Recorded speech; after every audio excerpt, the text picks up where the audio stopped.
এরকম কেস খুব কমই পেয়েছি। মেয়েটার তখনও বিয়ে হয়নি। বিয়ে হওয়ার আগে ওদের বাড়িতে প্রচণ্ড পরিমাণে মৃত্যুর যোগ বেড়ে যায়। প্রায় 2 বছরের মধ্যে 3 জনের মৃত্যু হয়। প্রথমে মেয়েটার ঠাকুমা মারা যায়। ওদের আঁতুড় কাটতে না কাটতেই ওর পিসি আর পিসামশাই দুজনে কোথাও বেরিয়েছিল, সেখান থেকে ফেরার সময় তাদের একটা অ্যাক্সিডেন্ট হয়। হঠাৎ করে একদিন মেয়ে একটু অন্যরকম কিছু ওনারা ফিল করে। ওর বাড়িতে ও পিসির ঘরে গিয়ে শো অভ্যেস হল। ও পিসির মতন শাড়ি পরা শুরু করলো। পিসি যা যা করতো ও তাই তাই জিনিস করা শুরু করে। যেহেতু বিয়ে দেবে বলে ঠিক করছে, ও একটা সাদার ওপরে শাড়ি পরে এসছে। ওকে যখন হাতে ভাত কাপড়ের যখন থালাটা দেয়, তখন থালার মধ্যে তো মাছ থাকে। তোর মাথাটা দেখার পর রেগে যায়। যে তুই আমাকে মাছ আঁশ দিচ্ছিস কি হিসেবে? তুই জানিস না আমি দিয়ে দেবো? আচ্ছা,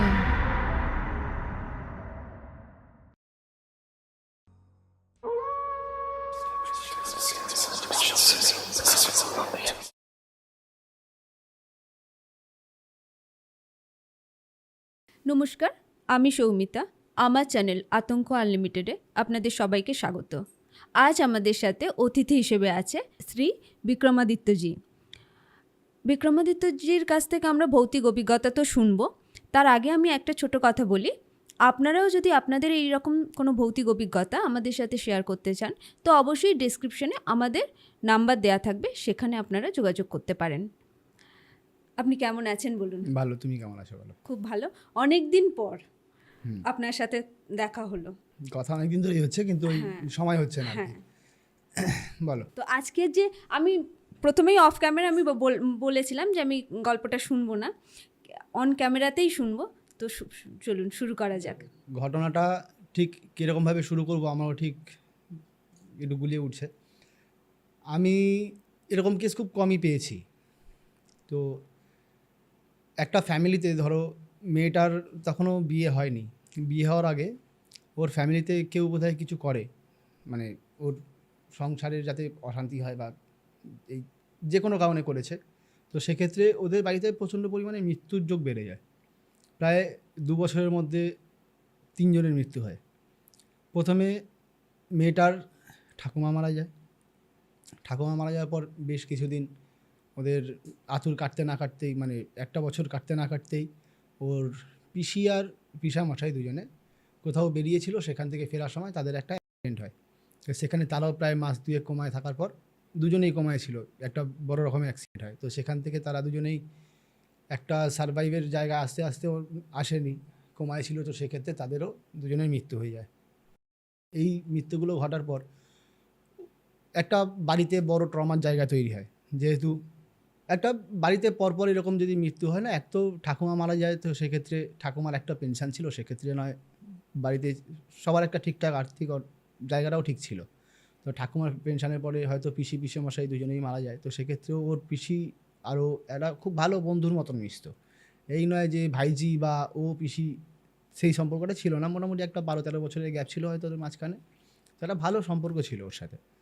তো এখানে একটা বড় ট্রমার জায়গা তৈরি হয়। আর দীর্ঘদিন ধরে দেখছে যখন আর্থিক অবনতি হচ্ছে, আর তার মধ্যে এরকম একটা ঘটনা ঘটছে ওদের মধ্যে, তো জিনিসটা একটা নিজেদের মধ্যেই আলোচনার বিষয় এসে যে এরপরে মেয়েটা আছে, তো আমাদেরকেও তো সার্ভাইভ করতে হবে, যেটা ওর বাবা মায়ের চিন্তা, যেটা প্রত্যেক বাড়িতেই হয়ে থাকে, যে মেয়ে একটা প্রাপ্তবয়স্ক হয়ে যাওয়ার পরে মেয়েটাকে নিয়ে কী করে সবটা মেনটেন করব। তো সেক্ষেত্রে দেখতে গেলে কিন্তু ওর বাড়িতে একটা হিউজ বড় একটা বিপদের জায়গা তৈরি হয়। এই জিনিসটা করতে মানে হওয়ার পরে ওরা নিজেরা আলোচনা করতে করতে হঠাৎ করে একদিন মেয়ে একটু অন্যরকম কিছু ওনারা ফিল করে, যে মেয়ের একটু অন্যরকম কিছু আবভাব। যেমন সবার আগে ধরে চলুন যে ওর বাড়িতে ও পিসির ঘরে গিয়ে শো অভ্যেস হলো। একটা অ্যাডাল্ট হওয়ার পরে বাবা মায়ের থেকে আলাদা হতেই হয়, বাবা মা সেরকমভাবে গা নেয়নি। ও পিসির মতন শাড়ি পরা শুরু করলো। এরকম করতে করতে একটা সময় পিসি যা যা করতো ও তাই তাই জিনিস করা শুরু করে। তো দেখতে দেখতে ওর বাড়ির লোকের কোনো সময় একটু অদ্ভুতই মনে হয়, কোনো সময় বলে না চলো ঠিক আছে, পিসির জিনিসই তো বাইরের কেউ নয়, ইউজ করছে করুক। করতে করতে রাত বেরাতে ওর বাবা মা প্রায় শুনতে পায় যে হয়তো কারোর সাথে কথা বলছে। বাবা মা ভাবে হয়তো হয়তো প্রেম করছে, মেয়ে বড় হচ্ছে, তো সেক্ষেত্রে হতেই পারে। তো ওই জিনিসটাকেও বাবা মা মেনে নেয়, জিনিসটাকে খুব ক্যাজুয়ালি নিয়ে ফেলে সবাই। বেশ কিছুদিন চলতে চলতে হঠাৎ করে কেউ এসছিল আর কাপড় চেয়েছে, বা হয় না অনেক সময় বাড়িতে গরিব মানুষ কিছু আসে যারা দান চায়। তো সেক্ষেত্রে ওর মা কী করেছিল, পিসি আলমারি থেকে একটা শাড়ি, যেহেতু পিসিও নেই শাড়িগুলো পরে রয়েছে, তো সেক্ষেত্রে ওখান থেকে একটা শাড়ি বের করে তাকে দিয়ে দিয়েছিল। তো সেদিনকে বিকেলবেলা ওর কলেজ থেকে ফেরার পর, মেয়েটার কলেজ থেকে ফেরার পর সে প্রচণ্ড পরিমাণে রেগে যায় যে আমার পিসির শাড়িটা গেল কোথায়। এদিকে ওর মা বোধহয় কোথাও বেরিয়েছিল, এদিকে ও উন্মাদ চিল্লাচ্ছে। তো ওর মা বাড়িতে আসার পরে দেখছে যে মেয়ে এরকম চেল্লাচ্ছে, তো জিজ্ঞাসা করেছে, বলছে শাড়িটা গেল কোথায়, আমার পিসির শাড়ি তো আমাকে দিতে কে বলেছে, তুমি দিয়েছো কেন? মানে ওর মা বলেছে আমি দিয়েছি, এরকম কেউ এসেছিলো, তো বলছে তুমি দিয়েছো কেন? এটা নিয়ে উন্মাদ একটা জায়গা তৈরি হয়। ওর বাবা আসে, তখনও প্রায় ঝামেলা চলছে রাত্রেবেলা, যে শাড়িটা কেন দিয়েছো। ওর কাছে একটাই কথা, তুমি শাড়ি কেন দিয়েছো, আমাকে না জিজ্ঞাসা করে আমার শাড়ি দিলে কেন। তো ওর বাবা মা তখনও জিনিসটাকে সেরকমভাবে নেয়নি, আর পরবর্তীকালে বলছে যে ও ওর শাড়ি বলছে কেন। তো সেক্ষেত্রে ও বারবার একটাই কথা, যে তুমি আমার শাড়ি আমাকে না জিজ্ঞাসা করে দিলে কেন। ও ভাবছে হয়তো পিসিকে নিজের মতন করে রেখেছে, তো সেগুলো আজকের ডেটে ওগুলোকে ইউজ করে বা ওগুলোকে স্মৃতি হিসেবে রয়েছে, তো দেওয়াটা হয়তো ওর কাছে খুব একটা বড় বিষয়, যে তুমি দিয়ে দিলে ওটা ওর স্মৃতি ছিল। এই জন্য ও একটা জায়গা অবধি নিজের জায়গায় থেকে থাকে, না তুমি দিয়েছো কেন। এই নিয়ে একটা বড় রকমের ঝামেলা হয়। তো এরকম করতে করতে মাস 2-3 কাটে। তো ওর টোটাল যে জিনিসগুলো করতো, ওর যে বিহেভিয়ারগুলো ছিল, সেগুলো কিন্তু পুরোটাই আস্তে আস্তে না, ওর বাবা মা বুঝতে পারছে যে ওর বিহেভিয়ার কিছু একটা চেঞ্জ হচ্ছে। তো এমনভাবে ও চেঞ্জ হচ্ছে না যেটা দিয়ে ওরা কোনো একটা সন্দেহের জায়গায় আসবে। নয় ওর রাত্রেবেলা ধরো শাড়ি পরে নিজের মতন, লোকে নর্মালি নাইট ড্রেস পরে বা মেয়েরা হলে নাইটি পরে শোয়, তো সেক্ষেত্রে দেখা যায় যে ওর পিসির শাড়িটাকে পরে হয়তো ছবি তুলছে, ভিডিও করছে, সেটাকে ফেসবুকে দিচ্ছে। এমন এমন কিছু কথা যেগুলো লোকে মাথায় নিচ্ছে না, কিন্তু ওর দিক থেকে ও ভাবছে হয়তো ও এখনও জীবিত রয়েছে। ও নিজেকে নিজে আদর করা, এই জিনিসগুলো ওর মধ্যে কন্টিনিউ বাড়তে থাকে। ওর বাড়ির লোক একটা সময় পরে না, কোনো একটা জায়গায় মানে এই বিয়ের আগে ভেবেছিল হয়তো তাহলে এক কাজ করি, একটা ছেলে দেখি ওর জন্য বিয়ের ব্যবস্থা করি, কেন কি বাড়িতে পরপর এরকম 3টে মৃত্যু আর কালো সুচ কাটতে চলেছে, সেক্ষেত্রে দেখি ওর বিয়ে দেওয়ার চিন্তা ভাবনা করি। তো বিয়ে দেওয়ার জন্য ছেলে দেখা হয়, তখন ও বলে না আমাকে কেন বিয়ে দিতে যাচ্ছিস, আমি বিয়ে করব না, বা কেন বিয়ে দেওয়ার জন্য চিন্তা ভাবনা করছো, আমি বিয়ে করব না। ও একরকম বলে, রাত্রেবেলা এক সময় রেগে গিয়ে বলে না আমি বিয়ে করব না, তোরা জানিস না আমার পরিস্থিতি, আমাকে দেখে তোদের কী মনে হচ্ছে, আমি কি বিয়ে করবো বলে মনে হয়, বা আমার ভাবছে হয়তো আর কি মারছে, তুই তাকালি করে তো আর মেয়ে বলে না, ওরকমভাবেই বলছে। তো একটা সময় পরে অ্যাকচুয়ালি কী হতো, ওর সঙ্গে না দূরসত্তা কাজ করতো। এক সময় ও নিজের মতনই থাকতো, কোনো সময় ও পিসির যখন আসতো ওর কাছে, তো তখন ও কিন্তু অন্যরকম কথাবার্তা বলতো। এই জিনিসটা খুব ভালোভাবে অ্যাবজর্ব করে ওর বাবা মা অনেক পরে, মানে তখন অনেকটা দেরি হয়ে যায় যে ও পিসির সাথে হয়তো কোনোরকমভাবে কথা বলে বা পিসি ওর কাছে আসে। এই বিষয়টা নিয়ে ও কাউকে জানায়নি, যেহেতু পিসি কাছের মানুষ, আর বাড়ির লোক সেটা বুঝতেই পারেনি, অনেক লেটে বুঝেছে। তো যখন বুঝতে পারে তখন ওরা ভাবে যে না তাহলে এবারে একে কিছু একটা করা উচিত। তো তখন দেখে ওর লগ্ন ছকেও, মানে ওরা যাকে দেখিয়েছিল যে ওর ওপরে কিন্তু এই নেগেটিভ ইম্প্যাক্ট পড়ার কোনো জায়গা আছে, সম্ভাবনা আছে। তো ঠিক আছে, ভালো কথা। তো বেশ কিছুদিন যাওয়ার পর ওরা একটা ছেলের সন্ধান পায়। ছেলেটার সাথে মেয়েটা প্রায় দেখাশোনা হয়ে সব কিছু ঠিকঠাক হয়। মাস 6-7 পরে একটা বিয়ের ডেট ফিক্স হয়। ওরা বিয়ের জন্য প্রস্তুতি নেওয়া বা সব কিছু করা, ও কোনো সময় বিয়েতে রাজি, কোনো সময় মনে আবার যেরকম রিয়াকশান দেওয়ার, যে কেন বিয়ের জন্য লাফালাফি করছিস, আমি বিয়ে করবো না, আমার ভালো লাগছে না, তো এই জিনিসগুলো করা বন্ধ কর। অ্যাকচুয়ালি ও তুই করে কেন বলতো বাবা মাকে, কারণ ওটা ওর বোন যেহেতু ছিল, ওর পিসি তো, আচ্ছা। তো দাদা ভাইয়ের সম্পর্কে তুই তাকারি আছে, ওর বাবা মাকে বাবাকে তুই তাকারি করে কথা বলতো, মাকে তুই তাকারি করে কথা বলতো, কেন ওরা ভাই বোনের সম্পর্কে ছিল। আর বাবা মা সেটাকে ভাবতে হয়তো মেয়ে আর কি মেরে এগুলো করছে। বা একটা সময়ের পরে দেখবে অনেক সময় অনেক বাড়িতে বাচ্চারা আছে যারা মাকে তুই করে ডাকে বা নাম ধরে ডাকে, তো এরকম ধরনের একটা জিনিস ওরা বুঝতে পেরেছে। ওরা ভেবেছে হয়তো প্রথম সেটাই ভাবতো যে কমন কিছু একটা হবে। তো ওরা যখন জিনিসটাকে রিয়েলাইজ করে যে এরকম বিষয় হচ্ছে, যে এরকম একটা জায়গা আছে, তখন ওরা একজনকে দেখায় যে এর মধ্যে কি এরকম কোনো বিষয় আছে। তো উনি বলেন না, হ্যাঁ এর মধ্যে এরকম একটা বিষয় ধরা রয়েছে, আমি একটা কবচ করে দিচ্ছি, তুমি কবচটা পরিয়ে রাখো। এবারে কবচটা পরানোতে ওর প্রায় দুপুরের দিক থেকে যখন স্নান টান করতো, তারপর থেকে শুরু করে মোটামুটি বিকেল পর্যন্ত ওর গা হাত পা প্রচণ্ড পরিমাণে জ্বলতো। ও ঠিকঠাক নিজেকে কমফোর্টেবলি রাখতে পারতো না, এবং ও রাত্রেবেলা যখন শুতে যেত মোটামুটি 11টা 11:30 থেকে শুরু করে ভোর রাত পর্যন্ত, মানে 4টে 4:30 পর্যন্ত ও ঘরে ঘুমাতে পারতো না। এবারে ওই কবচ ধারণ করার পর থেকে এই জিনিসটা শুরু হয়, যেহেতু বিয়ে দেবে বলে ঠিক করছে, তো সবটা এরকমভাবে চলে। বেশ কিছুদিন এইভাবে চলতে চলতে নর্মালি এই ঠিক দুটো টাইমেই কিন্তু ওর এই জিনিসটা বাড়াবাড়ি হতো। ঠিক দুপুরে যখন ও স্নান টান করে খেয়ে দিয়ে লোকে বিশ্রাম করে সেই টাইমটা, আর রাত্রেবেলাটা, এই দুটো টাইমে ওর পিসি ওকে ঘুম পাড়াতে, মানে দুপুরবেলাও যেহেতু ছোটো থেকে তো বড় করেছে, তো সেক্ষেত্রে কিন্তু মানে এই দুপুরবেলাটা ওর পিসি এসে ওর কাছে থাকতো, আর রাত্রেবেলাটা ওর পিসি এসে ওর কাছে থাকতো। এই দুটো টাইমে কিন্তু পার্টিকুলার এই টাইমগুলো মেনটেন করে ওর পিসি প্রত্যেক দিন ওর কাছে আসতো। এবারে হয়েছে বিপদ যখন ওর বিয়ের কথা হয়। ওর বিয়ের জায়গাতে পৌঁছানোর পর তো এরকম করতে করতে না বেশ কিছু দিন যায়, ছেলেটার সাথেও মেলামেশা হয়, সকালবেলা যেরকম কথা হয় সেরকম কথা হয়, সন্ধ্যেবেলার দিকেও কথা হয়।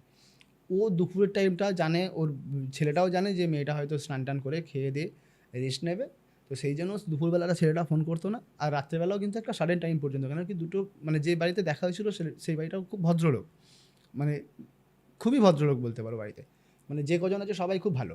তো সেক্ষেত্রে তারাও চায় না যে রাত্রি 10টার পরে গিয়ে, দেখবে একটা শিডিউল, একটা পুরনো রীতিনীতি চলে এসছে যে না রাত্রি 10টার পরে মেয়েরা বাইরে বেরোবে না, বা কারোর সাথে বেশি রাত্রির অবধি কথা বলা বা কোনো মেয়ের সাথে কথা বলা এগুলো পছন্দ না। তো এই জন্য ছেলের বাড়ি থেকেও সেরকম কোনো প্রেশার আসেনি। তো এরকম ওদের লাইফস্টাইলটা বেশ ভালোই চলছিল, মাস 6 খুব ভালো কেটেছে। সন্ধেবেলা গিয়ে মাঝে মধ্যে ছেলেটা দেখা করতো, খুব ভালো একটা রিলেশনের জায়গায় এসছে, দুজনের মতে মিলছে, একে অপরকে ভালো করে চিনছে, যেটা হয়ে থাকে। তারপরে গিয়ে দেখা যায় যে মেয়েটার বাবা মা কিন্তু ছেলেটার বাড়ির লোককে এই বিষয়টার মানে বলেইনি যে কবচটা ধারণ করে রয়েছে যখন এই প্রবলেমগুলো হয়। তো সেক্ষেত্রে পিসি তো আর আসতে পারছে না, লাস্টে এই 6 মাস তো আসতে পারছে না, তো সেক্ষেত্রে গা হাত পা জ্বালা করা শুরু করে। তো যেদিন বিয়ে হয় সেই দিন পর্যন্ত কিন্তু মেয়েটা কবচ পরে রয়েছে।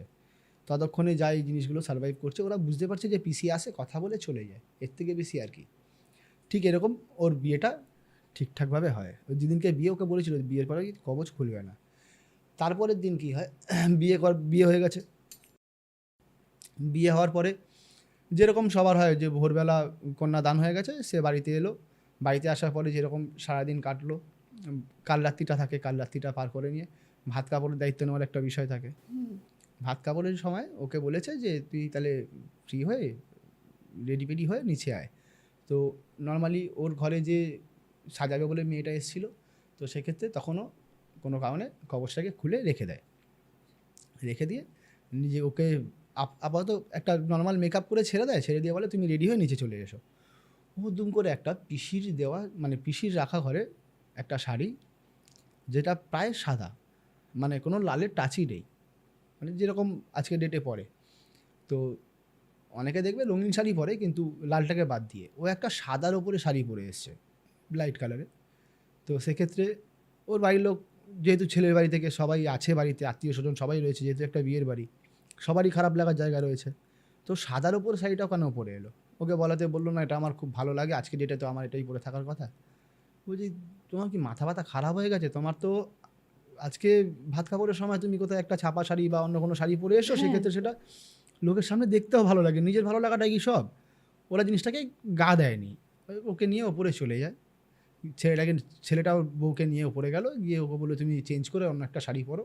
ওকে বের করে দিয়েও এলো যে তুমি এরকম একটা এই শাড়িটা পরো, তোমাকে ভালো লাগবে বলে ও চলে আসে। আসার পরে মেয়েটা ঠিক শাড়ি পরে আসে। আসার পর ওকে যখন মানে হাতে ভাত কাপড়ের যখন থালাটা দেয়, তখন থালার মধ্যে তো মাছ থাকে, হ্যাঁ একটা মাথাও ছিল। হ্যাঁ তো মাথাটা দেখার পর রেগে যায়, তো তুই আমাকে মাছ আঁশ দিচ্ছিস কী হিসেবে? তুই জানিস না আমি বিধবা? অ্যাকচুয়ালি ওরা দুজন যখন কোমায় ছিল, ওর হাজব্যান্ড আগে মারা যায়। আর কোমায় থাকে ওর, আর উনি না মানে ওনার কিছু নার্ভাস সিস্টেম কাজ করছিল, যার জন্য ও বুঝতে পেরেছিল যে ওর স্বামী মারা গেছে। ও নিজেকে নিজে বিধবা তখনই ভেবে নিয়েছিল, আর তার 5-7 দিন পরে ওনার মৃত্যু হয়। তো এই 5-7 দিনের গ্যাপে যেহেতু দুজনেই কোমায় ছিল, একজন থেকে আরেকজন, ও নিজে রিয়েলাইজ করেছে যে ওর স্বামী মারা গেছে, সেক্ষেত্রে ও কিন্তু নিজেকে বিধবাই ধরেছে। ঠিক আছে? আর কিছু মানুষ আছে যারা কিন্তু এই রিচুয়ালটাকে খুব ভালোভাবে মানে, বিশেষ করে যদি দেখো একটু গ্রামের সাইডে হলে এগুলোকে দেখবে আজকের ডেটেও প্রচুর মানুষ মানে যে বিধবা মানে আমি মাছ ডিম মাংস খাবো না, আমি ভেজই খাবো, আমি ননভেজ খাবো না। তো সেক্ষেত্রে ওর একটা রাগের জায়গা তৈরি হয় যে তোরা আমার মাছ দিলি কী হিসেবে, আর আমাকে এরকম লাল শাড়ি পরিয়েছিস কেন? অলরেডি দুপুর হয়ে গেছে স্নান টান করে এই জিনিসটা এই রিচুয়ালটা করতে। ও তো কবচটাকে খুলে রেখেছিল, ও তো আর বুঝতে পারছে না যে ওর মধ্যে এই জিনিসটা হয়েছে। ওর ছেলেটার বাড়ির লোক একটুখানি ঘাবড়ে গিয়ে ডাইরেক্ট মেয়েটার বাবা মাকে ফোন করে। মেয়েটার বাবা মা ওদেরকে জানায় যে আপনারা কিছু হোক না হোক মোটামুটি 4টে অবধি ওকে একটা ঘরে রাখুন। রিচুয়ালটা যাই হোক না কেন, যদি মনে করেন যে 4টের পরে করবেন সেক্ষেত্রেও করুন, কিন্তু ওকে একটু আলাদা ঘরে রাখুন। ওর কোনো রকমভাবে কি গলায় কবচটা নেই একটু দেখবেন। ছেলের মা গিয়ে দেখে ওর গলায় কোনো কবচ নেই, নর্মাল সেজেছে, গলায় একটা নর্মাল চেন পরে, একটা সোনার চেন পরে, যেহেতু নতুন বিয়ে হয়েছে সোনার চেন পরে এসে সে মাথায় ঘোমটা দিয়ে নর্মালি ভাত কাপড় রিচুয়ালটা করতে গিয়ে এরকম একটা কাণ্ড ঘটে। আর ওর তখনই যে বলে যে আমি তো বিধবা, তোরা আমাকে এটা দিচ্ছিস কেন, তখন 10টা লোকের সামনে না সবাই শুনতেও তো খারাপ লাগে। তো এই জিনিসটা এরকমভাবে সবার সামনে যখন প্রেজেন্ট হয়, ওরা কেউ জিনিসটাকে না মেনে নিতে পারছে না, মেনে নিতে পারছে না। এবারে এটা স্বাভাবিক, যে কোনো মানুষ যদি এরকম কোনো ঘটনা ঘটে তো কেউই মানতে পারবে না। ওকে নিয়ে ছেলেটার ঘরে যায়, ছেলেটার ঘরে গিয়ে ওকে বসিয়ে রেখে ও ঘরে যাওয়ার সাথে সাথেই জামা কাপড় খুলে ফেলে। মানে সামনে কে আছে না আছে দেখার চিন্তা ভাবনা নেই যে আমি এই কাপড়টা পরে আছি কেন, কাপড়টাকে খুলে ফেলি।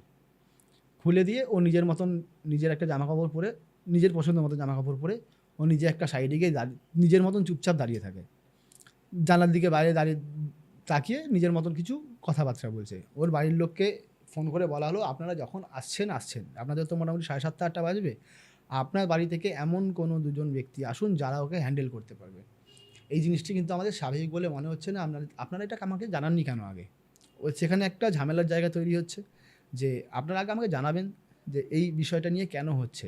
বুঝছে না, দেখুন ওরা একে অপরকে ভালোবাসে, আর ছেলেটাও এমনকি ও তো খুব একটা টাইম স্পেন্ড করেছে তাও নয়, আর খুব একটা টাইম স্পেন্ড করেনি তাও নয়। ওর যেই সময়গুলো মিশেছে সেই সময়ের মধ্যে তো ওর মধ্যে সেই সত্তাটা কাজই করছে না। তো সেক্ষেত্রে তো ও জিনিসটা কিছু জানেই না। আর ওকে যেরকম করে কবচ করে প্রোটেকশনের জায়গা দিয়ে দেবে সেটা তোদেরকে জানানো উচিত ছিল, যাতে কবচটা ওর না খোলে। তো এই জায়গাটাও জানায়নি, দেখতে ভালো লাগবে বা যে কোনো কারণে হয়তো কবচটাকে খুলে দিয়েছে। সেক্ষেত্রে ওর বাড়ির লোক বললো ঠিক আছে আপনারা একটু ওয়েট করুন, আমি দেখছি কীভাবে আসা যায়। বললে ওর বাড়ির থেকে ওর বাবা, শুধু ওর বাবা, কেন কি বাদ বাকি লোককে রেডি হতে হবে, তো তারাও তো বউ ভাতের জন্য আসবে। তো সেক্ষেত্রে শুধু ওর বাবা ওখান থেকে বেরিয়ে চলে আসে, এসে এদেরকে বসে একটা ঘরে বসে কথাবার্তা বলে বোঝায়। ততক্ষণে মেয়ে কিন্তু প্রায় নর্মাল, বিকেল হয়ে গেছে। আচ্ছা। তো ওরা বুঝতে পারছে যে দেখুন ও পরিষ্কার বলছে যে আমার মেয়ের দুটো টাইমে এরকম বিষয় হয়। একটা হচ্ছে যদি আপনি কবচটাকে পরিয়ে রাখেন সেক্ষেত্রে কিন্তু, আর কবচটাকে রেখেছো এমন জায়গায় সেই টাইমে আর খুঁজে পাচ্ছে না, যেহেতু বাড়ি ভর্তি লোক, তার মধ্যে যে ঘরে সেজেছে সেই ঘরে আরও কেউ সাজতে এসছে, তুলে অন্য কোথাও রেখেছে, অন্য কেউ বসে সেজেছে তো তুলে অন্য কোথাও রেখেছে, খুঁজে পাচ্ছে না। তো সেক্ষেত্রে জিনিসটা একটা ঘজবড় বিষয় হয়ে গেল। ওর বাবা এসে বলছে দেখুন ওর এই জিনিসটা দিনে 2বার হয়। আমি যতদূর বুঝতে পেরেছি আমার বোন মারা যাওয়ার পরে এখানে আসে আর ওর সাথে থাকে। এই দুটো সময় যেহেতু কোলে পিঠে করে মানুষ করেছে, এই দুটো সময় ওর পিসি ওর কাছে থাকে। আমরা জিনিসটাকে কোনো রকম কোনো ক্ষতি হয়নি বলে আমরা জিনিসটাকে নিয়ে কোনো স্টেপ নিইনি, খালি ওর একটা প্রোটেকশনের জায়গা রেখেছি। আর আমার বোনের তো তখন করোনার শেষ পিরিয়ড, তো সেইভাবে সাধ্য শান্তির কাজও করা হয়নি। তো সেই জন্য আমরা জিনিসটাকে এরকমভাবেই রেখেছি। ওর বাড়ির লোক বলছে যে আপনারা এটা কী ধরনের ভুল করেছেন। একটা শ্রাদ্ধ শান্তির কাজ করতে একটা নিয়ম মেনে যদি কোনো কাজ করা হয়, বহু লোক আছে যারা মঠে গিয়ে বা কোনো গঙ্গার ঘাটে গিয়ে কাজ করে আসে, তা আপনারা করেননি কেন? মুখাগ্নি কে করেছে? বলছে ওর তো কোনো সন্তান ছিল না, আর আমার মেয়ে গিয়ে মুখাগ্নি করেছে, যেহেতু সন্তান তুল্য দেখেছে তা আমার মেয়ে গিয়েই মুখাগ্নি করেছে। এবারে সন্তানের জায়গাটাও যেহেতু ওই পাচ্ছে, তো সেক্ষেত্রে এটা স্বাভাবিক। তা আপনারা তার এগেন্সে কোনো স্টেপ নেননি কেন? এতদিন ধরে বুঝতে পারছেন যখন একটা মেয়ের ওপরে এরকম প্রত্যেক দিন যদি এসে কথাও বলে বা ওর শরীরেও যদি প্রবেশ করে, সেক্ষেত্রে তো একটা হিউজ, মানে একটা মেয়ের পক্ষে তো সেটা খারাপই হয়। সে তো আস্তে আস্তে রুগ্ন হয়ে যাওয়া বা তার শারীরিকভাবে ভেঙে পড়া বা তার মধ্যে যে শরীরে যে ঘটনাগুলো ঘটছে তার তো একটা ইম্প্যাক্ট আছে। তো সেটাকে তোকে সহ্য করতে হচ্ছে। তা আপনার এই জিনিসটা নিয়ে স্টেপ নেননি কেন? না আমরা তো কবচ করিয়ে রেখেছিলাম, তারপরে তো আসতো না, খালি মাঝে মধ্যে ওর গা হাত পা জ্বালা করতো। অ্যাকচুয়ালি ও বলতো না, প্রত্যেক দিনই কিন্তু দুপুরবেলা ওর গা হাত পা জ্বালা করতো এবং রাত্রেবেলাও গা হাত পা জ্বালা করতো। ও রাত্রেবেলা ঠিকমতো ঘুমাতে পারতো না এই কবচ ধারণ করার পর থেকে। তো ওর উপরেও তো একটা বড় ইম্প্যাক্টের জায়গা তৈরি হচ্ছে। তো এই জিনিসটাকে নিয়ে সেদিনকে সমালোচনা হয়। ওরা বলে দেখুন আপাতত আপনারা বৌভাতের কাজ করুন, যা যা করার সব করুন, বিকেল হয়ে গেছে, এখন থেকে মোটামুটি 11টা পর্যন্ত ওর কোনো প্রবলেম হবে না। আপনি চেষ্টা করবেন 11টার মধ্যে ওকে ঘরে নিয়ে চলে আসা। তোর বাড়ির লোক, যেহেতু বাড়ি ভর্তি লোক, এখন 500-700 লোক নিমন্ত্রিত, সেখানে এই বিষয় নিয়ে তো আর বউকে সাইড করে রেখে দেওয়া যায় না, কেন কি সবার সামনে তাকে তুলতেই হবে। আমি যার জন্য আসছে লোকে, তাকে যদি দেখতে না পায়, সেখানে কিন্তু একটা খুব খারাপ জায়গা দেখায়। সেই জন্য ওর বাড়ির লোক কী করলো, ওকে সাজিয়ে গুছিয়ে যেরকমভাবে সবার সামনে রিসেপশানে নিয়ে আসার কথা নিয়ে এলো, সবার সঙ্গে রইলো, থাকলো। রাত্রেবেলা তখন 10:30 বাজে, তখন বললো না তোমরা খেয়ে নাও, দুজনে মিলে তাড়াতাড়ি দুজনকে খাইয়ে দিয়ে 11টার মধ্যে ঠিক 10 মিনিট 12 মিনিট আগে তাদেরকে ঘরে দিয়ে দিল। ওর বাড়িতে মানে ছেলের বাড়ি থেকে বললো যে মেয়ের বাড়ি থেকে যে কোনো দুজন কিন্তু আজকে থাকবেন, বৌভাতের দিনটা আজকে আপনারা থাকবেন, আগামীকাল কী করা যায়, এই বিষয়ে কী ডিসিশান নেওয়া যায় সেই সব চিন্তাভাবনা করে যতদিন না জিনিসটা সলভ হচ্ছে ততদিন কিন্তু আমি আমার বাড়ির বউকে আপনার বাড়িতে পাঠিয়ে দিচ্ছি না। আপনি যেমন বাবা, বিয়ে হওয়ার পর থেকে আমিও ওর বাবাই, তো এটা ছেলের বাবা বলছে আর কি। বিয়ে হওয়ার পর থেকে কিন্তু আমিও কিন্তু ওরই বাবা, তো আমারও একটা দায়িত্ব আছে, আমার যেমন দায়িত্ব আছে আপনারও সেরকম দায়িত্ব আছে, যেটা মেয়ের বাবাকে বলে যে আপনারা থেকে জিনিসটাকে একটা সল্ট আউটের জায়গায় নিয়ে আসুন, জিনিসটাকে আমরা চাই যাতে ক্লিয়ার হয়ে যায়। আজকে যে মেয়েটা কষ্ট পাচ্ছে, এটা আপনার মেয়ে এতদিন ধরে কষ্ট পাচ্ছে, আপনি কেন কোনো রকম কোনো স্টেপ নেননি বা খালি কবছের ওপর থেকে চলে গেছেন সেটা আমি বুঝতে পারছি না। তো এর এগেনস্টে একটা স্টেপ নেওয়া উচিত। তো এইটাকে যতক্ষণ না ঠিকঠাক হচ্ছে ততক্ষণ আপনারা দুজন কমসে কম থাকুন, কেন কি একটা মেয়ে মানুষ নতুন আমার ঘরে এসছে, ওরও অ্যাডজাস্ট করতে সময় লাগবে ফার্স্ট। আর সেকেন্ড হচ্ছে যে ওর এই বিষয়টাকে যদি আমরা সলভ না করি তা পরবর্তীকালে ওর পক্ষেও খারাপ, সেটা আমাদের বাড়ির পক্ষেও খারাপ। ওদের বাড়িতে যে কাজটা করেছিল সে কিন্তু ওর বংশ নির্বংশ করার জন্যই করেছিল, কেন কি ওর বাবা মাও প্রায় ভুগন্ত অবস্থায়, আচ্ছা, ওর মাও ভুগছে। অ্যাকচুয়ালি করেছিল কখন, যখন ওদের কোনো জমির পাশাপাশি কোনো জমি ছিল, ওদের একটা বড় জমি ছিল, সেই জমিটাকে নেওয়ার জন্য যেহেতু এর পরে আর কোনো বংশ বিস্তারের জায়গা নেই, সেক্ষেত্রে ও জানতো যে যদি এদেরকে এরকমভাবে মেরে দেওয়া যায় তো সেক্ষেত্রে কিন্তু জমিটা ওরা নিয়ে নিতে পারবে। তো সেই জায়গাটাই কিন্তু আস্তে আস্তে ক্রিয়েট হচ্ছিল। তো ওরা অনেক পরে বোঝা যায় কখন, যখন এরকে নিয়ে সমস্যা নিয়ে আসে। এবারে কথা হচ্ছে মেয়েটাকে নিয়ে যখন আসে তখন ওর বাবা মা এই টোটাল ঘটনাটা শুরু থেকে, যে এরকম বাড়িতে এরকমভাবে মৃত্যু শুরু হয় এরকম সময় থেকে, তখন থেকে আমাদের অদ্ভুত কিছু জিনিস মনে হয় যে আমরা দেখছি যে আমাদের বাড়িতে একজন করে মারা যাচ্ছে, বা ফিনান্সিয়াল দিকটাও আস্তে আস্তে ভাঙছে। যখন মারা যাচ্ছে মায়ের পেনশন বন্ধ হয়ে গেল, বোনের ইনকাম, বোন চাকরি করতো, বোনের ইনকাম বন্ধ হয়ে গেল, বোনের হাজব্যান্ড মারা গেল, তো দুজনেই যখন মারা গেল ওদের তো আর পেনশন পাওয়ার কোনো জায়গা নেই। আর আমার মায়ের পেনশনটাও যে পরবর্তীকালে কেউ পরের জেনারেশন পায় তা তো নয়, পেনশন তো আর পরের জেনারেশন পায় না। তো সেক্ষেত্রে হ্যাঁ কখন পায়, যখন তার সন্তান 25 বছরের নিচে বয়স থাকে। তো এরা অলরেডি অ্যাডাল্ট, এদেরও একটা মেয়ে আছে, তার বয়সই প্রায় প্রাপ্তবয়স্ক। তো সেক্ষেত্রে পেনশনটার আসার জায়গা নেই। কী হলো, 3টে ইনকামের জায়গা বন্ধ হয়ে গেল। লই ভদ্রলোক মানে মেয়ের বাবা, আর মেয়েটা তো কিছু করতোই না, কেন কি একটা কলেজ পাস আউট করার পরে সে গিয়ে বিয়ে করার জায়গায় পৌঁছাচ্ছে। তো সেই জায়গায় কিন্তু ইনকামের জায়গাটা পুরোপুরি নষ্ট হয়ে গেল, অলরেডি তিনজন মারা গেল। এবার বাকি রইল ছেলেটি, মানে মেয়েটার বাবা আর মেয়েটার মা। এদের দুজন যদি কোনো রকম কিছু ঘটনা ঘটে সেক্ষেত্রে কিন্তু আর কোনো বংশে কেউ রইলেও না, জমিটাও তারা পেয়ে গেল। একটা বিশাল বড় অঙ্কের জমি, মানে বিজনেস ক্ষেত্রে নেওয়া হয়েছিল জয়েন্টে, তো যার সঙ্গে নেওয়া সেই কাজটা করিয়েছিল। আর পিসির বিষয়টা একটা মনের মিলন বলতে পারো, যে হয়তো তার আত্মা শান্তি পায়নি বা কোনো কারণে যেহেতু হয়েছিল, তো তারপর থেকে তারও আত্মা শান্তি পায়নি, কাজও করা হয়নি। তো সেইভাবে পিসি কিন্তু ওর কাছে এসে ওকে মানে ওর সেবা দেওয়ার জন্য বা ওকে ভালোবাসতো বলে ওর কাছে আসতো। সেটাকে কেউ খুব খারাপভাবে নেয়নি, কারণ এক তো পিসি। আমি একটা জিনিস মনে করি যে আমাদের মানব দেহ যখন মানে যখন মানুষ মারা যায়, সে তো খালি দেহটাকে ত্যাগ করে বেরিয়ে যায়। তো তার মধ্যে কিন্তু কে ভাই, কে বোন, কে বাবা, কে মা, এই জিনিসটা ম্যাটার করে না। সে চাইবে যে সবসময় এই মেয়েটা আমার কাছের মানুষ বলে মনে হচ্ছে, আমার একে আমি কাছে পেলে ভালো হয়। সেক্ষেত্রে কিন্তু সে তাকে নিয়ে যাওয়ার জন্য যা খুশি করতে পারে।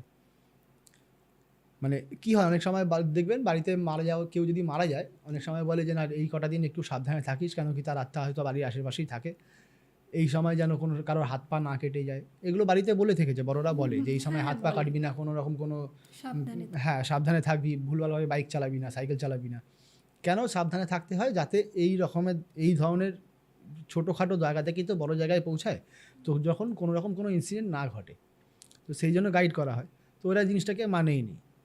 আজকালকার যুগে অনেকে মানেও না, যে শ্মশান থেকে ফিরলাম, চলো আগুন ছুঁতে হবে, নিম পাতা মুখে দিতে হবে, লোহা ছুঁতে হবে, এগুলো কেউ করেই না। প্রচুর রিচুয়ালস থাকে, সেগুলো ঠিক মতন পালন করেনি। কেন কি, সবে করোনা মিটেছে আর এই ঘটনা ঘটেছে পিসির ঘটনাটা, তার দু বছরের মধ্যেই ওদের ডাউনফলের জায়গা তো বোঝাই যাচ্ছে, যে ব্যবসায় সেইভাবে ইনভেস্ট করতে পারছে না। কেন কি, সোর্স অফ ইনকামের জায়গা তো কমে গেছে, ইনভেস্ট করবে কী করে? তো সব দিক থেকেই প্রায় পড়ে গেল, আর্থিক দিক দিয়ে পড়ে যাওয়া মানে তো মানুষ সব দিক থেকেই পড়ে যাচ্ছে। তো সেক্ষেত্রে বাস্তুটাও তো নষ্ট হলো। তো এই করে করে লাস্টে পরের দিন, মানে যেখানে ছিলাম আবার ফিরে আসি, তো ওর বাবা মা কী করলো, থেকে গেল, থেকে গিয়ে তাদেরকে আলাদা রুম দেওয়া হয়, তারা থাকে। পরের দিন সকালবেলা তারা নর্মালি বসে একটা মিউচুয়ালের জায়গা আছে, কেন কি বউ হাতের রাত্রিটা অনেক রাত অবধিই চলে, কেন কি বাড়িতে একটা প্রোগ্রাম চলছে, প্রায় অনেক রাত হয়ে যায়। তো মেয়েটার মা মেয়েটার সাথে শোয়ে, আর ছেলেটা নর্মালি তার বাবাদের সাথে শুয়ে পড়ে সেই দিন। চলো ঠিক আছে, বৌভাত তো বৌভাতের মতন যেরকম হয়, পাবলিকালি সবাই এসেছে, দেখা হয়েছে, সবার সঙ্গে থেকেছে, মিটে গেল। মিটে যাওয়ার পরের দিনকে ওর বাবা মারা সবাই মিলে বসে একটা আলোচনার জায়গায় আসে। তখন ওদের মধ্যেই কেউ একজন হয়তো আমার খবর দেয় যে আপনি ওনার কাছে যান, বোধহয় বিষয়টা ঠিকঠাক হবে। তো ওনারা আসার পরে ওনারা টোটাল ঘটনাটা আমাকে খুলে বলে, এবং মেয়ের বাড়ির লোক ছেলের বাড়ির লোক উভয়ই এসেছিলো, ছেলেটা সহ। বৌমাকে আনেনি, নতুন বউ বাইরে এরকমভাবে নিয়ে যাওয়াটা হয়তো ঠিক হবে না বলে মনে হয়েছে। তো আমি বললাম ঠিক আছে, আপনারা আগে এসে ডিসকাস করুন যে বিষয়টা কী হয়েছে। টোটাল কথাটা ডিসকাস করলো, টোটাল ঘটনাটা শুনলাম। শোনার পরে আমি রেমেডির দিকে যখন পৌঁছাবো, তখন আমি ওনাদেরকে জানালাম যে এই বিষয়। তো ওনাদের আবার সাধ্য শান্তির কাজ করতেই হবে, এটা ম্যান্ডেটারি। যদি না করেন সেক্ষেত্রে কিন্তু এই যে প্রবলেমটা আপনারা ফেস করছেন, এটা কিন্তু কন্টিনিউ হতে থাকবে।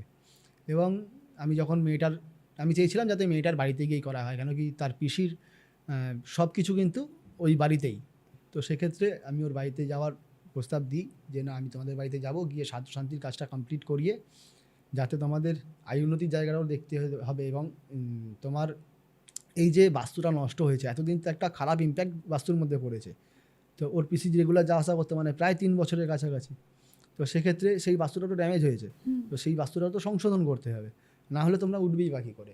আর বিশ্বাস করবেন না, ওদের পরিবারের যেমন বাড়ির অবস্থা, তেমন ওদের পরিবারের সবার অবস্থা খারাপ। বাড়ি মানে আপনি ঢুকবেন, মানে হয়তো বিড়ালে পটি করেছে, খালি পটিটাকে তুলে ফেলে দিয়েছে, জায়গাটাকে মোছার প্রয়োজন মনে হয়নি।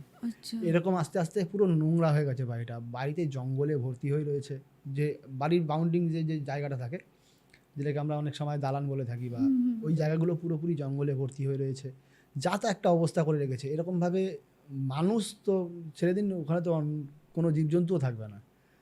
বিয়ে বাড়ি কেটেছে বলে হয়তো তবুও সামনেটা একটু প্যান্ডেল করেছিল, দিয়ে মেন গেট থেকে ওদের যে ঘরের এন্ট্রেন্স, ওই জায়গাটাকে ঘিরে দিয়েছিল আর কি, প্যান্ডেলের কাপড় দিয়ে। সেক্ষেত্রে সেই সময় লোকে বুঝতে পারছে না, যারা এসছে তারা এমনি ওপর দিয়ে ঘুরে গেছে। মানে 2-3 দিন পরে যখন আমি যাই, তখনও কিন্তু একটা নোংরা পরিস্থিতি, তার উপরে মানে বাড়িতে মানুষ থাকার মতো নয়, এতটা ড্যামেজ হয়ে গেছে। তো সেক্ষেত্রে ওটাকে সংশোধনের কাজ করে, তার আত্মার শান্তি কামনার জন্য সাধ্য শান্তির কাজ করা, সব কিছু করে একটা বড় লম্বা প্রসেস, প্রায় 2 দিনের প্রসেস। ওর কাছ থেকে আরে ওর মেয়েটার কিছু রিয়াকশান মাঝখানে ছিল, যেগুলো মানে খুব খারাপই লাগছে বলতে। যে মেয়েটা যখন দেখা হয় না, যেদিনকে কাজে যাই সেদিনকে মেয়েটা মানে উন্মাদ চিল্লামিল্লি, যে কেন এগুলো করছিস, কেন আমাকে তোদের পছন্দ হচ্ছে না, আমি আছি তোদের ভালো লাগে না, আমি তো কারোর ক্ষতি করিনি, তোরা আমাকে নিয়ে করছিস কেন, আমি তো বেশ ভালোই আছি, তোদের তো কোনো ক্ষতি করিনি, তোরা যেরকম আছিস থাক, আমাকে আমার মতন থাকতে দে। উন্মাদ চিল্লামিল্লি।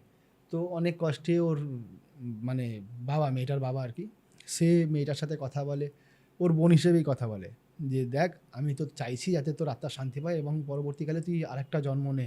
এরকমভাবে আর কতদিন চলবে? তো আমরা যেটা হয়তো এতদিনে স্টেপ নিতে পারিনি, মানে সেই স্টেপটা হয়তো ওর বিয়ের পরে আজকে যে স্টেপটা নেওয়া হচ্ছে, এটা আশা করি তোর ভালোর জন্যই হয়েছে। হয়তো আমরা এতদিনে করতে পারিনি, যাই হোক যে কোনো কারণে করতে পারিনি, তো আজকে যদি এই কাজটা করে থাকি, তাহলে তো তোর পক্ষে ভালো। বলছে দেখ, তো তুই তাহলে আমারটাই শুধু করবি কেন? তো যদি করতেই হয় তাহলে তুই আমার হাজব্যান্ডেরটাও কর। ওর নাম ধরেই বলছে, আমি কারণ নাম নিচ্ছি না এখানে। আচ্ছা, তোর নাম ধরেই বলছে, তুই তাহলে ওরটা কেন করবি না? করবি তো দুজনের কর, না হলে করিস না। আর আমি যেরকম আছি তোদের তো কোনো ক্ষতি করছি না, তো তোদের প্রবলেমটা কোথায় হচ্ছে? আমাকে থাকতে দে আমার মতন। আমি এই বাড়িতে ছোটো থেকে বড় হয়েছি, তোর আজকে আমাকে এই বাড়ি থেকে চলে যাওয়ার জন্য বলছিস? ও কোনো মতে বুঝতে চাইছে না যে না ওকে কেন চলে যেতে বলা হয়েছে। তো ওকে অনেক কষ্টে এই ভদ্রলোক নিজেই, অনেক সাহসী ভদ্রলোক নিজেই খুব ভালোভাবে বুঝিয়ে বলে ওকে যে আমাকে সাধ্যের কাজটা করতে দে, তোদের আত্মার শান্তি কামনা করে আমাকে সাধ্যের কাজটা না করতে পারলে তো তোরা তো পরবর্তীকালে জীবন যাপন করতে পারবি না, মানে কোনো মানব জন্মে তো আসতে পারবি না, তোকে তো সেই জায়গাটা তৈরি করে দিতে হবে। আর এটা না করতে পারলে কোনো একটা দিক থেকে আমার নিজেকে নিজে দোষী মনে হবে। তো আমি তো না তোর ট্রিটমেন্ট করিয়ে, না আমি তোকে বাঁচিয়ে আনতে পারলাম, না আমি তোকে কোনো ভালো জায়গা দিতে পেরেছি। আজকে আমরা যে পরিস্থিতিতে আছি, না কোনো ব্যবসা ঠিক মতন আছে, সবাই খারাপ জায়গা দিয়ে আছি, সেক্ষেত্রে যদি তোরা এরকমভাবে থাকিস তাহলে আমাদের আরও অবনতিই হবে, উন্নতি আর হবে না। তুই কমসে কম তোর ভাইজির দিকে তাকিয়ে এইটাতে রাজি হয়, কেন কি তোর ভাইজির নতুন জীবন শুরু করেছে, সেখানেও যদি একটা বাধা অলরেডি এসছে যে বিয়ের দিনকেই শ্বশুরবাড়িতে একটা এরকম ইম্প্যাক্ট পড়েছে। তো তুই যদি মনে করিস যে সারা জীবন তোর ভাইজি এরকমভাবে থাকবে, তুই কি চাইবি তোর সন্তান এরকমভাবে থাকুক? তো তখন তাকে ইমোশনাল কথাবার্তা বলা হয়, এমনিও তারপরে সে রাজি হয়, চলো ঠিক আছে তোরা কর, কিন্তু ওর যেন কোনোদিন কোনো কষ্ট না হয়, এটা কিন্তু আমি কোনোদিনও দেখতে পারবো না। তোরা সবসময় চেষ্টা করবি যে মেয়েটা যেন ভালো থাকে। আমি কারণ নাম নিচ্ছি না, কারণ নতুন তাদেরও সাংসারিক জীবন, তো ওরা যাতে ভালো থাকে এই জায়গাটা তৈরি করে রাখিস। ছেলে হিসেবে আমি তো বুঝবো না কেমন, তোরাই যতটা বুঝে দিয়েছিস, তোরা দেখ যাতে ওদের সংসারটা ভালো হয়। তো তারপরে ও সাধ্য শান্তির কাজ করতে দেয়। মোটামুটি বাড়িতে রেমেডিস প্রায় 4-5টা পয়েন্ট আমি খারাপ দেখেছি, সেগুলোকে ঠিক করার কথা বলে এসেছি। আমি জিনিসপত্র দিয়েছি ঠিক করার জন্য, মানে কিছু কিছু জিনিস প্ল্যান করতে হয়, তো সেগুলোকে ঠিক করানো, প্লাস বাস্তুর বন্ধন করে সবাইকে, আপাতত সবাই ঠিকঠাক একটা পরিস্থিতিতে ঠিকঠাক জায়গায় রয়েছে। তো তারপরে ওদের মোটামুটি আজকের ডেটে সব কিছু ঠিকঠাক, এবং ওরা লাইফটাকে এগিয়ে নিয়ে যাওয়ার চিন্তাভাবনা করছে। লাস্ট টাইম এসেছিল যে এরপরে ওদের নেক্সট প্ল্যান যেটা হয়, নর্মালি প্রত্যেকের বাড়িতে থাকে যে এরপরে ওরা, মানে প্রায় 1-1.5 বছর হয়ে গেল ঘটনাটা ঘটেছে, তো তারপরে ওরা এখন চিন্তাভাবনা করছে যে নেক্সট এরপরে যেটা হয় আর কি নর্মালি সবার পক্ষে, যে এই সময় বেবি নেওয়া ঠিক হবে কিনা। তো সেই বিষয় নিয়েও কিছু আলোচনা করতে এসেছিলো। তখন আপাতত মোটামুটি সবাই ঠিক আছে, ওর ব্যবসাটাও আগের থেকে অনেক উপরের দিকে উঠছে আস্তে আস্তে। কেন কি একটা নেগেটিভ ইম্প্যাক্ট পড়ার পরে না, এটা একটু সময় লাগে যে ওপরের দিকে উঠতে, কেন কি যেভাবে পড়েছিল সেখান থেকে ওপরে তুলতে যে কোনো মানুষকে একটু সময় দিতে হয়। আর রাতারাতি কিন্তু কারো জীবনেই ওই লটারি লাগার মতন উন্নতি হয় না। যা হয়, তুমি যদি স্বাভাবিকভাবে সামনের দিকে এগো, তখন কিন্তু দেখবে যে তোমাকে আস্তে আস্তেই গ্রো করতে হচ্ছে। না হলে তুমি যত তাড়াতাড়ি উঠবে আর তত তাড়াতাড়ি পড়বে, এটা কিন্তু নীতিই তাই। একদম তুমি এক লাফে তো আর গাছে উঠতে পারবে না।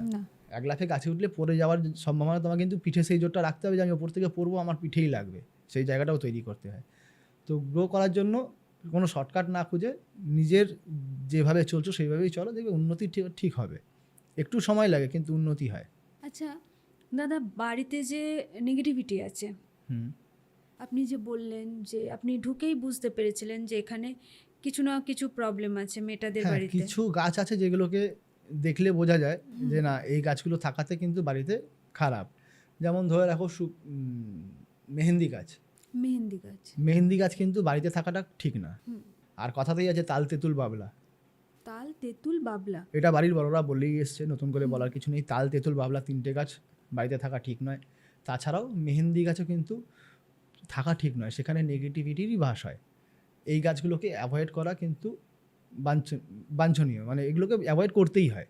যদি ধরো যে কারোর বাড়িতে বট কিংবা অশ্বত্থ, অনেক সময় দেখা যায় না পোড়ো বাড়িগুলোতে অশ্বত্থ হ্যাঁ, গাছ হয়। বট গাছ অশ্বত্থ গাছ রয়েছে, সেগুলোকে যাদের গাড়িতে রয়েছে তাদেরকে বলবো দুম করে কাটতে না। আচ্ছা, দুম করে কোনো গাছকেই কাটা উচিত না, কেন কি প্রত্যেকটা গাছের মধ্যেও তো প্রাণ আছে। তো তাকে তুমি জানালে না, কিছু করলে না, তার কোনো রিচুয়ালস মানলে না, দুম করে গিয়ে গাছটাকে কেটে ফেললে, সেক্ষেত্রে তোমার বাড়িতে ক্ষতি হতে পারে। আচ্ছা, অনেকে হয় দেখবে যে বটের বা অশ্বত্থের বনসাই করে। হ্যাঁ হ্যাঁ, বনসাই গাড়িতে দেখতে হয়তো খুব সুন্দর লাগে, কিন্তু সেটাকে বাড়িতে রাখাটা কি হয়, তোমার আয় উন্নতিতে রোধ হয়ে যায়। আচ্ছা, আয় উন্নতি যেটা মানে তার জন্য আমি বলি যে বনসাই করতে নয়। অনেক সময় ন্যাচারালি দেখবে অনেক পুরোনো বাড়িতে দেখা যায় বট গাছ বা অশ্বত্থ গাছ রয়েছে, সেক্ষেত্রে তার কিছু রিচুয়ালস আছে, কিছু পুজো করতে হয়, তাদেরকে আগাম জানাতে হয় যে আমি তোমাকে এরকম দিন এখান থেকে উচ্ছেদ করব।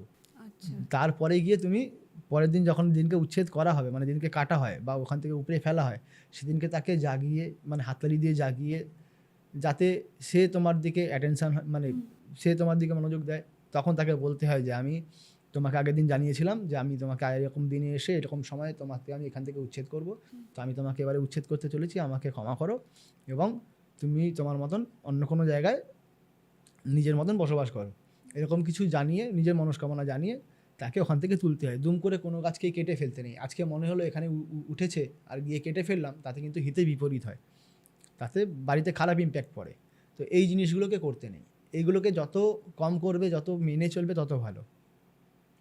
আর আপনি যে বলছিলেন যে পুনরায় শ্রাদ্ধ কাজ, হ্যাঁ, এগুলো মানে করাই যায়। ধরুন অনেক সময় দেখা যায় যে ছেলে হয়তো ইনকাম করার জন্য বাইরে চলে গেছে, ভালো চাকরি পেয়েছে, দেশের বাইরে আছে, ইউএসএতে আছে, কানাডাতে আছে, যেখানে থাক। তো অনেক সময় দেখা যায় যে বাবা মারা গেছে, এলো না, তো সেক্ষেত্রে শ্রাদ্ধের কাজ অন্য কেউ করলো। এবারে ধরো একটা ফ্যামিলিতে 3 জনই মেম্বার, বাবা মা ছেলে, ছেলে বাইরে রয়েছে, মাসে মাসে বাবা মাকে টাকা পাঠাচ্ছে, সে হয়তো ওখানে নিজের মতন সেটেলড হয়ে গেছে। এখানে তাদের এই ভদ্রলোকের শ্রাদ্ধের কাজটা বা ওই ভদ্রমহিলার শ্রাদ্ধের কাজটা কে করবে? করার জন্য সে কী করে, তার ভাইয়ের ছেলে হোক, ভাইয়ের মেয়ে হোক, তারা না কেউ না কেউ করে, যেরকম এই ঘটনাতেও সেম হয়েছে। তো এরা কিন্তু সেই রিচুয়ালসটাকে আর মানে না। একটা ছেলে যে তার বাবা মারা গেছে, তারপরে তার 13 দিন পর্যন্ত সাদা বস্ত্র পরা, হব্বিষ্যি খাওয়া, খালি পায়ে থাকা, যে মানে যে রিচুয়ালসগুলো হয়ে থাকে, তো সেগুলো তো উনি করছেন না। যাকে যে মুখাগ্নি করছে সে ওই রিচুয়ালগুলো মানে না। কেন? আমি আমার জেঠুর জন্য ন্যাড়া হব? আজকের ডেটে হয় না, কিন্তু দেখবে কিছু নন বেঙ্গলি মানুষ আছে যারা কিন্তু নিজের দাদু যদি দেশে, মানে দেশে কেন অন্য কোনো রাজ্যে রয়েছে, সেক্ষেত্রে কিন্তু মারা গেলে এখানে ন্যাড়া হয় তারা শ্রাদ্ধ শান্তি দিনকে। এই কিছু রিচুয়ালস রয়েছে যেগুলো কিন্তু হয়। এখানে কি হলো, ছেলে এলো না, উল্টে ওনারাও কিন্তু ঠিকঠাকভাবে কাজ করলো না। এত বড় খরচাটা ইউএসএ থেকে যদি ছেলে টাকা পাঠায়ও যে তোমরা শ্রাদ্ধের কাজ করো, ও ভাবছে ভাই 1 লাখ টাকা পাঠিয়েছে, আমি 1 লাখ টাকা শ্রাদ্ধের কাজে খরচা করে কী হবে? তার থেকে আমি নামে নামে শ্রাদ্ধের কাজটা করি, আর আমি লোককে যাতে বোঝে না আমি কাজ করেছি, নিজেকে ভালো দেখানোর জন্য কী করে লোকে খাওয়া দাওয়ার একটা আয়োজন করলো, চলো 300 লোককে খাইয়ে দিলাম।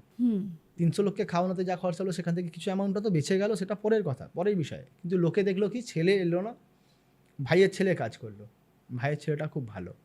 আলটিমেট লোকে নিজেকে ভালো করতে গিয়ে কিন্তু কোনো একটা দিকে কোনো একটা খারাপ জায়গা তৈরি হয়ে যায়। তারা হয়তো ঠিক মতন ওই রিচুয়ালটা পালন করা হলো না, তার আত্মারও শান্তি হলো না। এবারে ছেলে ভাবে হয়তো আমি যবে ইন্ডিয়া যাবো তবে গিয়ে গয়ায় পিণ্ড দেবো, আর যে একবার দেশের বাইরে যায় ইনকাম করতে, হিউজ অ্যামাউন্ট ইনকাম করে, সে দেশে আর ফেরার চিন্তাভাবনা রাখে না। এটা বাস্তব। যে একবার বাইরে গিয়ে বড় অ্যামাউন্ট ইনকাম করে, সে কিন্তু দেশে গিয়ে আমি ওর থেকে তো কমই পাবো, তার থেকে ভালো আমি এখানেই থেকে যাই, বাবা মা তো আর নেই বলতে গেলে, তো আমার থাকার থেকে যাওয়ার থেকে না যাওয়া ভালো। ও প্রপার্টি নেওয়ার থেকে আমি যা কামাচ্ছি আমি প্রপার্টি এখানে বানিয়ে নেবো, সেই চিন্তাভাবনাতে কিন্তু লোকে আর পরবর্তীকালে আসে না। তো সেক্ষেত্রে এখানেও তো একটা করে সেই জায়গায় তৈরি হচ্ছে যাতে তাদের আত্মার শান্তি হচ্ছে না, সে যেভাবেই মারা যাক না কেন। তারা তো সারা জীবন পরে চায় যে আমি আমার ছেলের হাতে লাস্ট জলটুকুনি খাই, বা আমার সব কিছু আমার ছেলে ঠিকঠাকভাবে মেটাক। এইগুলো করা উচিত, এগুলো করতেই হয়। ধরুন যদি কারোর ছেলে না থাকে, হ্যাঁ, তো সেক্ষেত্রে তো আজকের ডেটে মেয়েরাও কাজ করে। মেয়েরা কাজ করতে পারে? হ্যাঁ, মেয়েরা তো করে, আজকের ডেটে করে। তো সেক্ষেত্রে আর মেয়েরাও তো মুখে আগুন করে, মুখে আগুন দেয় তো মেয়েরা। হ্যাঁ, এখন করে দেয়, কিন্তু সেক্ষেত্রে কোনো মানে শাস্ত্রে কোনো বাধা নেই? আজকে শাস্ত্রে বাঁধার জায়গাটা, যারা বাধা থাকার কথা তারাই তো এখন 3 দিনের পইতে 1 দিনে মিটে যায়। কী করে মিটছে তো। দেখো, ভাবলে যদি আমরা মনে করি না কিছু আছে তো আছে, যারা মনে করে নেই তো নেই। তোমার কাছে যেটা বাস্তব বাস্তব, আমার কাছে বাস্তব নয় তো নয়। আমি যতটা মানে এই এনটিটি নিয়ে হ্যান্ডেল করেছি, আমি যতটা বাস্তু খারাপ দেখেছি, আমি যতটা মানুষের ছক খারাপ দেখেছি, অনেকে আছে যারা অ্যাস্ট্রোলজি বিশ্বাসই করে না, যারা এনটিটি বিশ্বাসই করে না, এনটিটি হয় না, এনটিটি নেই। যারা বিশ্বাস করে তারা করে, না করে না তারা করে না। কিন্তু একটা জিনিস লক্ষ্য করে দেখবে, যারা নাস্তিকও হয় না, তারা কিন্তু একটা সময়ের পরে এসে ভগবানকে বিশ্বাস করে যখন তার বয়স হয়। যতক্ষণ সিদ্ধারায় জোর থাকে ততক্ষণ ভগবানকে কেউ বিশ্বাস করে না, ভূত প্রেত বলে কিছু হয় না। একটা টাইমের পর যখন তার সিদ্ধারার জোরটা আস্তে আস্তে ভাঙা শুরু হয়, তখন সে ঠাকুরের শরণাপন্ন হয়। এটা হতেই হয়। মানে জন্মের পর থেকে বাবা মা বলে যে প্রথম 5টা বছর একটা বাচ্চার মধ্যে ভগবান থাকে, আর একটা সময়ের পরে দেখবে যখন মানুষ বয়স হয়ে যায়, যখন সে 4 পায়ে হাঁটে, মানে লাঠি নিয়ে হাঁটে, তখন গিয়ে দেখবে তখন কিন্তু সে মানে বিছানায় শয্যাশায়ী হওয়ার সময় চলে আসে, তখন গিয়ে মানুষ কিন্তু ভগবানের চরণে গিয়ে ঠিক পড়ে যে না, আমাকে উদ্ধার করো, আমাকে বাঁচাও, বা এরপরে আমি আর কষ্ট সহ্য করতে পারছি না, আমাকে নিয়ে নাও। এই কথাগুলো কিন্তু মানুষের মুখ থেকেই আছে। তো সব কিছু মেলালে এন্টিটির থাকাতেও কিন্তু মানুষের ইম্প্যাক্ট পড়ে। এন্টিটি না থাকলে নিজের মতন লাইফস্টাইল তুমি নিজের মতন লিড করছো, যতদিন না তার ফ্যাসাদে পড়ছো তুমি বুঝতে পারবে না। ব্যাপারটা এখানেই, যারা ফেস করে তারা বোঝে না আমি কোন জায়গা থেকে উঠে আজকে কোথায় এসেছি। আজকে না হলে বলো আর্থিক অবনতি থেকে শুরু করে আজকে ওর বাড়িতে যদি এই কাজগুলো না করা হতো, তার তো এই অবনতির জায়গাটা একটা জায়গায় লিমিটেড থেকে যেত, উন্নতি আসতো কী করে। আজকে তন্ত্রমতে বলো এবং বাস্তুমতে বলো, যদি তোমার আয় উন্নতির জায়গা তুমি খোঁজো তুমি পাবেই। এটা আমি বহু লোকের দেখেছি, হাজারো ক্লায়েন্টের দেখেছি যারা হোম খাওয়ানোর পরে মানে হোম যোগ্য যার বাড়িতে হয়েছে তারা আর্থিক উন্নতি হয়েছে, আর্থিক উন্নতি হয়। আজকে কিছু মানুষ, আমার গুরুদেবের কি এক বন্ধু ছিল যিনি এই হোম যজ্ঞের মাধ্যমে বৃষ্টি আনা সম্ভব, তিনি কোনো এক সময় এটার পরীক্ষা মানে কাউকে দেখিয়েছিল না আমি এটা করতে পারি, এরকম মানুষও আছে। দেখবে এখন কিছু সাউথের ফিল্মে দেখা যায় বা এরকম কোনো সিনেমাতে দেখা যায় যে হোম যজ্ঞ করে কিন্তু বৃষ্টি আনা হতো, মাঠে আজকে চাষ হচ্ছে না, এই জিনিসগুলো হতো। আর এই বিদ্যাটা কিছু মানুষের কাছে ছিল, যেগুলো আজকে হয়তো আমাদের কাছে নেই। আজকের ডেটে আমাদের কাছে না আসাটা হয়তো আমাদের খারাপ লাগছে, কিন্তু যদি থাকতো তো এর এগেনস্টে কিছু মানুষ হয়তো এর মানে অসৎ ব্যবহার করতো, মানে এটাকে হয়তো খারাপ কাজে লাগাতো। তো কিছু জিনিস মানতে হয়, এগুলো হয়। আজকের এপিসোড এই পর্যন্তই। আমাদের আজকের এপিসোড আপনাদের কেমন লাগলো অবশ্যই সেটা কমেন্টে জানাবেন। আর আপনারা যদি জ্যোতিষ পরামর্শের জন্য দাদার সাথে যোগাযোগ করতে চান তাহলে ডেসক্রিপশনে দাদার নাম এবং ফোন নাম্বার থাকবে, ওখান থেকে যোগাযোগ করে নিতে পারেন। নমস্কার দাদা, আবার দেখা হবে। নিশ্চয়ই।